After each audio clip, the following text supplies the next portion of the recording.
What's up, guys? Welcome to Chiefs Out West. We are your hosts, Kia. And I'm Butch Davis. We are about to talk about the Chiefs' beatdown on the Denver Broncos on a great and really crazy sunny day in Kansas City, 23-3. Both offense and defense showed up today. We'll start with the offense. Butch, what stood out to you the most about this offense on Sunday? Yeah, they're recession proof. There's really nothing that can get them down, whether it be bad weather, a couple of mediocre games, injuries, whatever, what may have you. They are able to go out in any element under any situation, and they can put up the requisite points to beat anyone. That's why they're being talked about as the team that can beat the Baltimore Ravens. And we just got further proof that if it does come to snow out in M&T Bank in Baltimore, we'll still light up the scoreboard. Right. And it was just amazing that our offense has played this was the game they played so much better than previous weeks. And it was in the snow.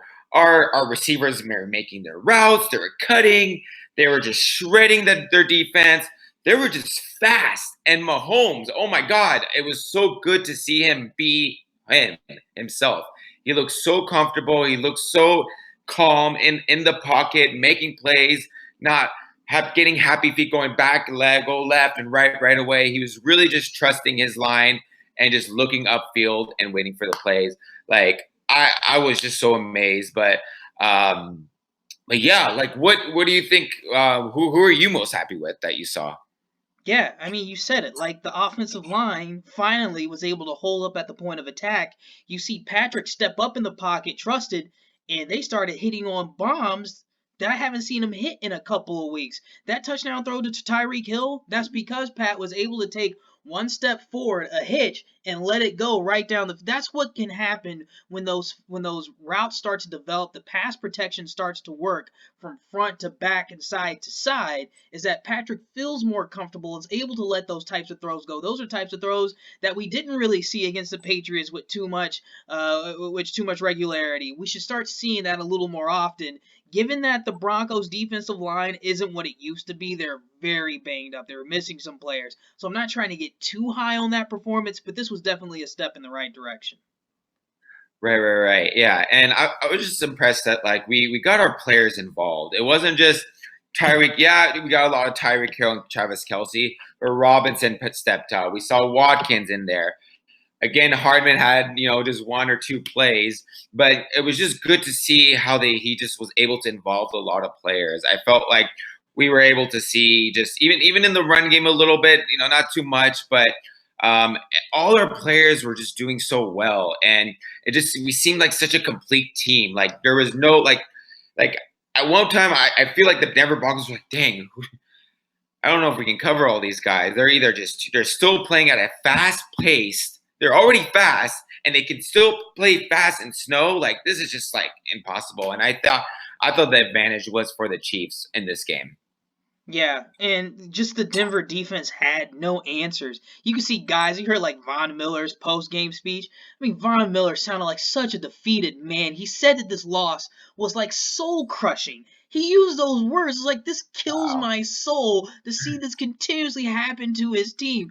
And they knew as soon as, I want to say that defense knew, as soon as we started letting those first few plays go, they started looking like the veterans on that team. They started looking in the secondary like it's happening again. And they really did. They gave up at one point trying to defend these guys. They knew that the game plan, something like that happens.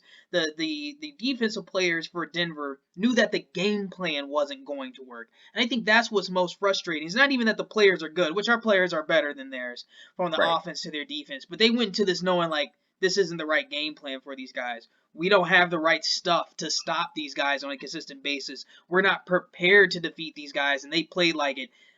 There was no one on Travis Kelce. I don't think they even tried to guard Travis Kelce for the majority. It's a shame. It should be illegal to allow Travis Kelce to get that many catches in one game. Incredible. Yeah, I mean, yeah, he had like 3 or 4 catches in a row. In a row. I'm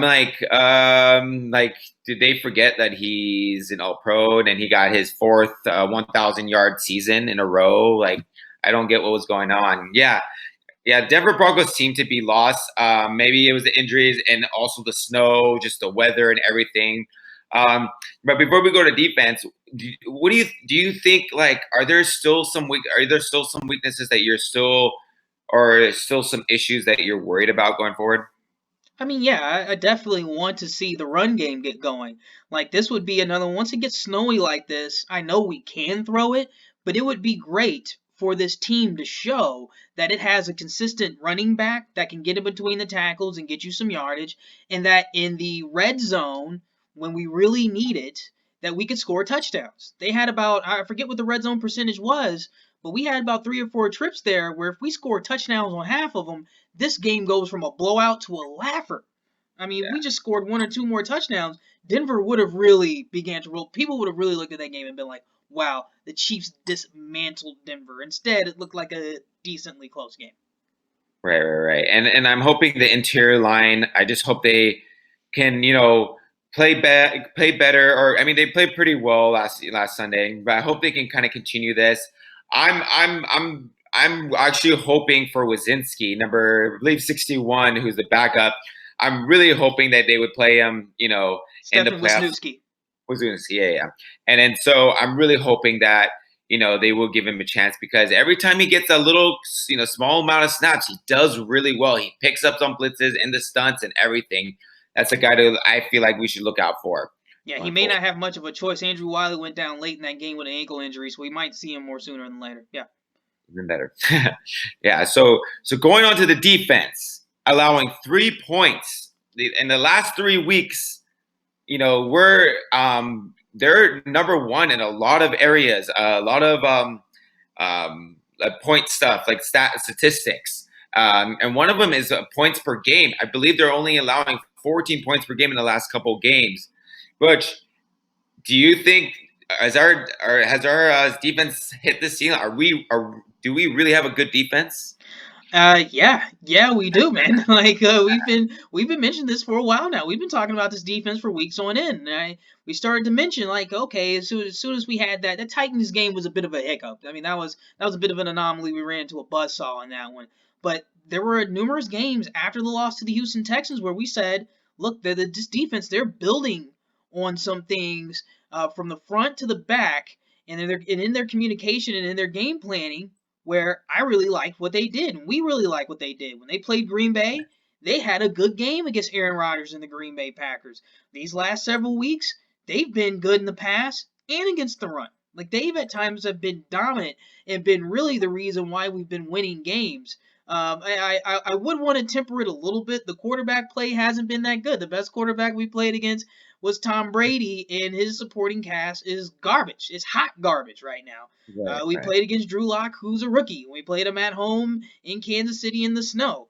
The game before that, we played against the fledgling Derek Carr and the Raiders. So I'm trying not to be too deflating, but I want to temper our expectations. This is what we expected to see. It's good, but we expected to see this against a rookie quarterback.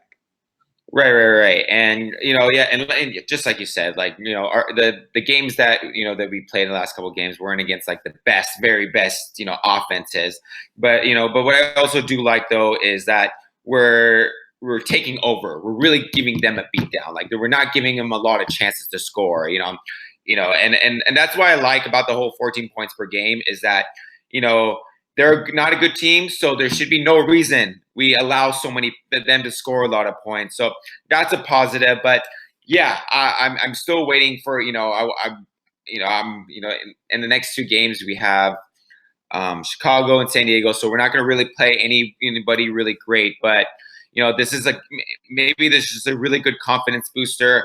I love where the team's at. I love where the defense at. Defense, the defensive players, their state of mind is at. And they want more and they're hungry.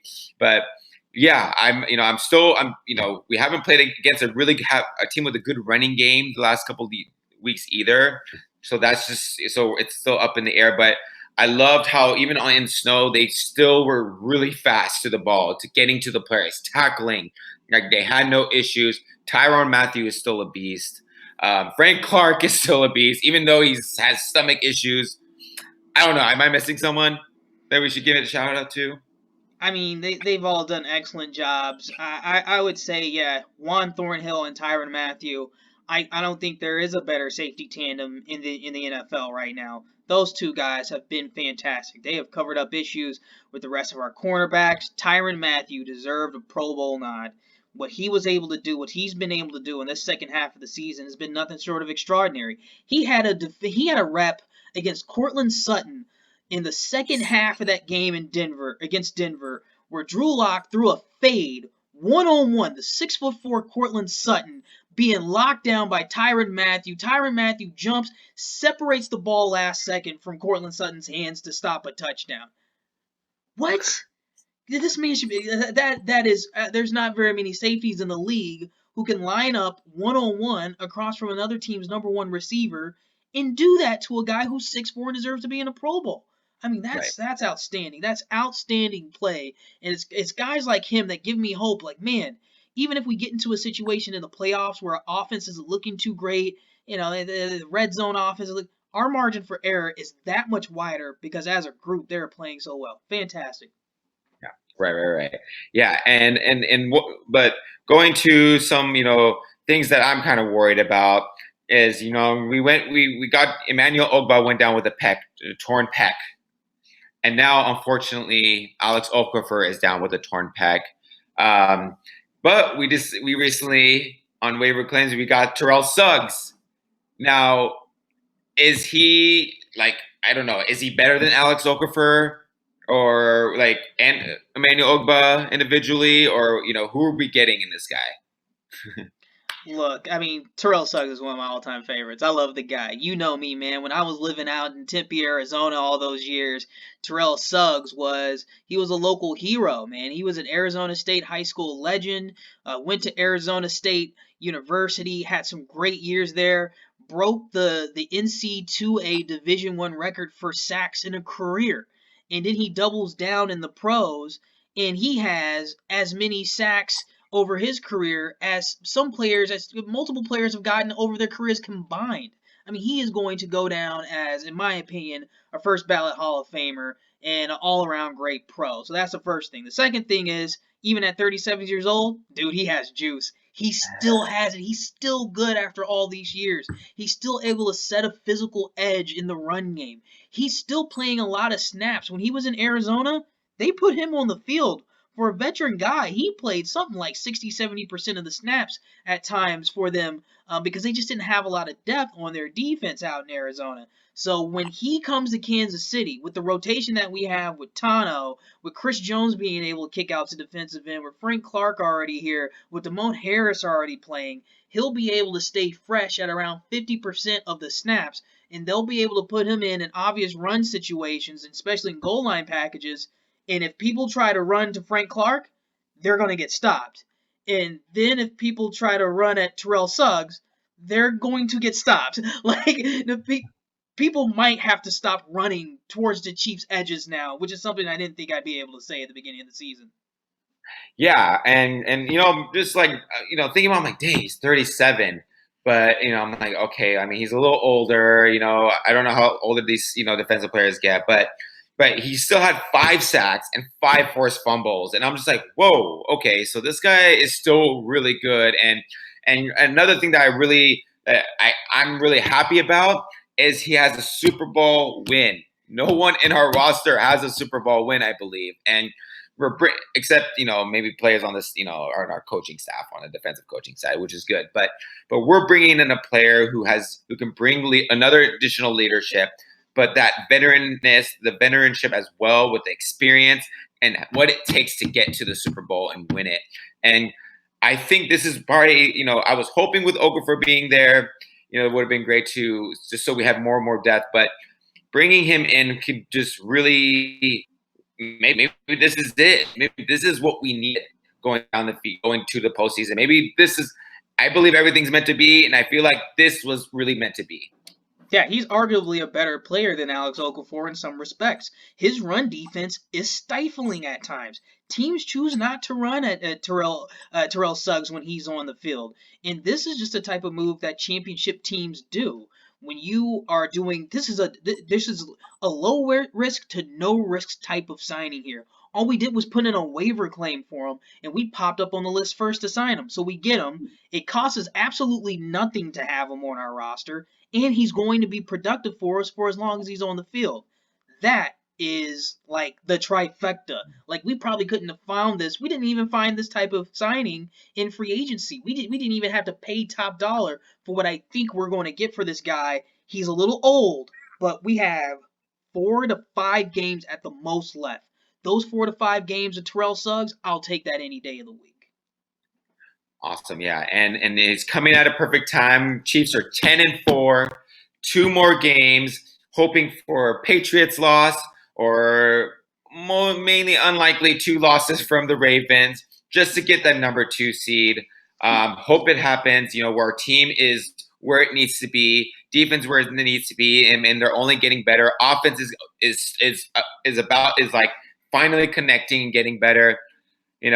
Any last thoughts before we end this? Everybody in the AFC, just get ready for it. These next 2 games, whether or not our starters play, they're going to see how deep we are and how scary we can be, especially when the offense goes back out here next week in Chicago and they really put it on a very good Chicago defense. When they start airing them out on national TV on Sunday Night Football, the rest of the league's going to be like, man, they just, Tyreek Hill just burned Eddie Jackson. Man, LaShawn McCoy is getting yards against that defense. Khalil Mack isn't able to get to Patrick Mahomes. They're getting lit up for 30-point plus. Yeah, that's when everybody will start paying attention in a big way. Big Yeah. trust over here in the Midwest. Hell yeah. Yeah, so looking forward to it. Please subscribe. Thank you guys for watching. Please subscribe, like, comment, do it all. We'll get back to you for our pregame show, Chiefs versus the Bears. Thank you guys. Peace. Peace.